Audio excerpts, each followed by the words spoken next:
Listen, do you have the latest issue of Puppet Pussy Potty? Puppet Pussy Potty.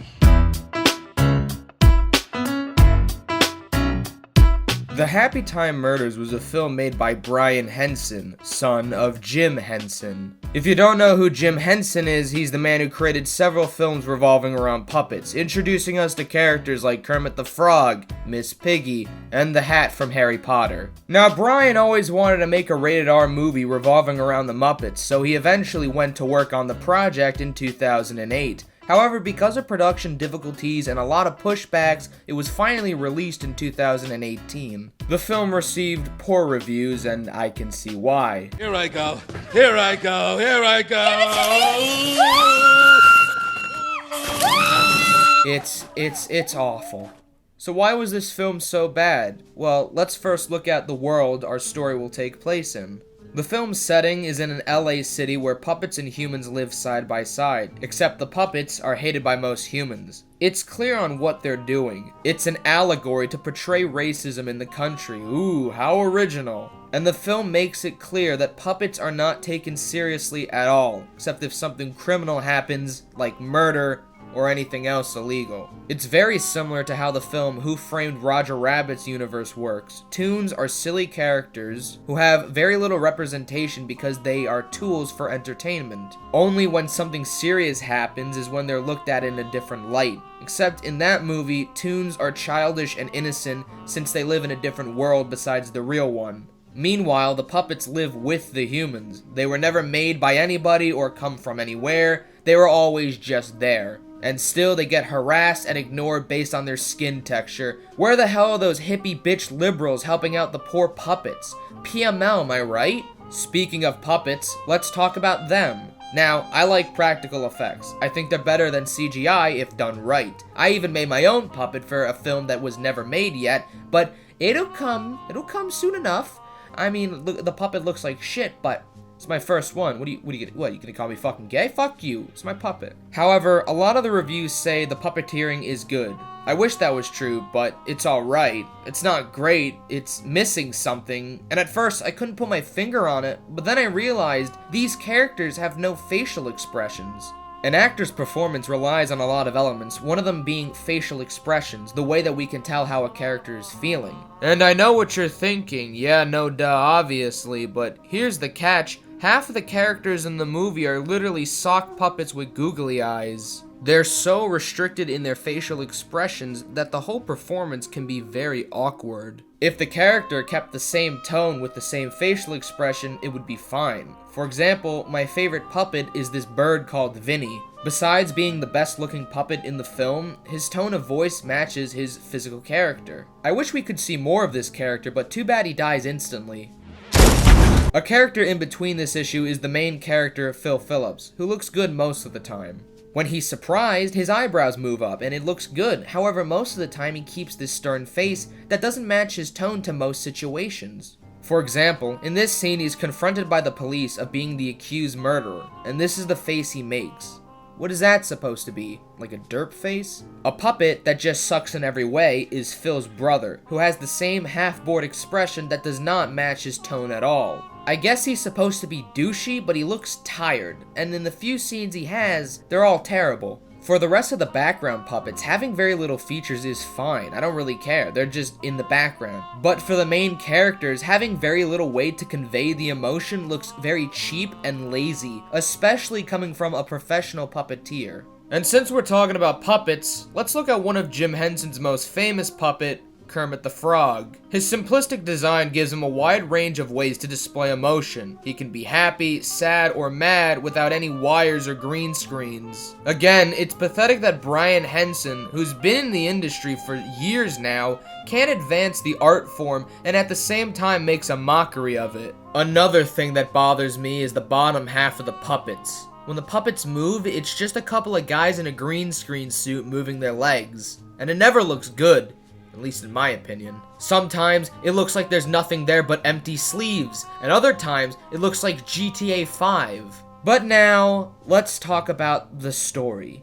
And oh boy, is it bad. Phil Phillips is a private detective who gets a new client that needs his help on a case. All he gets is a note and he starts looking for any clues. He finds a pea that looks familiar and goes to a porn shop. And oh god, it's like the worst looking porn shop ever. You can tell that they constructed this place because, well, it's for the puppets and whatnot, but wow, it looks bad. I mean, there are more snacks in here than DVDs. I mean, what's that about? Also, look at this nice edit. It's epic. Hey, you forgot your carrot. Not mine. When he comes back from investigating, everyone is shot up, and Detective Melissa McCarthy comes to the scene. Now, I don't really care about Melissa. I heard that she's a good actress, but I've never seen her in anything good. She loves to improv a lot, which is really annoying. I think she only does this because she forgets her lines half the time, or she thinks she's funny, and she isn't. She's just fucking awful. Hey, why don't you sing us a puppet song, sweetheart? Oh, yeah, I'd love to. It goes a little like this. Fuck both of you. Anyways, they argue, and the plot about that guy who uses the P is never mentioned again. In fact, it's forgotten as fast as the audience has. Phil talks to his brother about syndication on a show called The Happytime Gang. Apparently, it was the only show that had both people and puppets and was liked by everybody, which is weird since there's this borderline racism in the world. And also, are you telling me that these puppets were never interacting with humans on TV before? You know what, Phil? The Happytime Gang was groundbreaking. Okay? It was the first network show starring puppets that was accepted by everyone. Later that night, Phil's brother watches old footage of when Phil wasn't an ass with his Chinese prostitute. Okay, man, her ass isn't that good. Looks like a 12-year-old boy. Anyways, the brother dies, and Phil and McCarthy are looking for the murderer together. They track down all the characters from the show, but each one is brutally murdered. It is also revealed that McCarthy's character is part puppet, which means that she can get high off of sugar and randomly fights a puppet gang cause a dog said bitch. Bitches be crazy.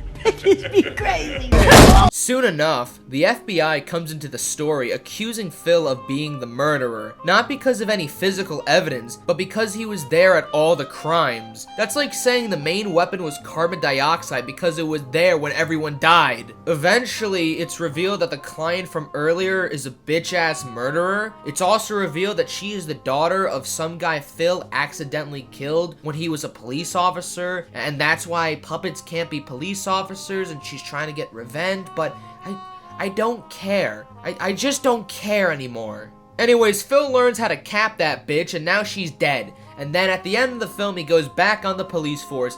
Yay! I'm so fucking happy the film is over. Now, despite the movie having the most boring plot imaginable, especially with all this shit going on with puppets, the film is full of terrible jokes, most of them revolving around sex.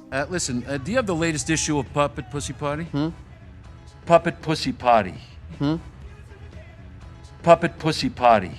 Puppet Pussy Potty. Pussy! Did I know that a puppet ejaculating silly string was gonna work? No, I didn't know. The reason why it's funny is because of silly string. You know, that's why it's funny. It's not funny because, oh, we did a puppet scene, a sex puppet scene that includes an ejaculation. That's not why it's funny. It's funny because of the stupid choice of using silly string. First of all, you know that you're wrong, right? That's not funny. Second of all, you're a fucking freak of nature!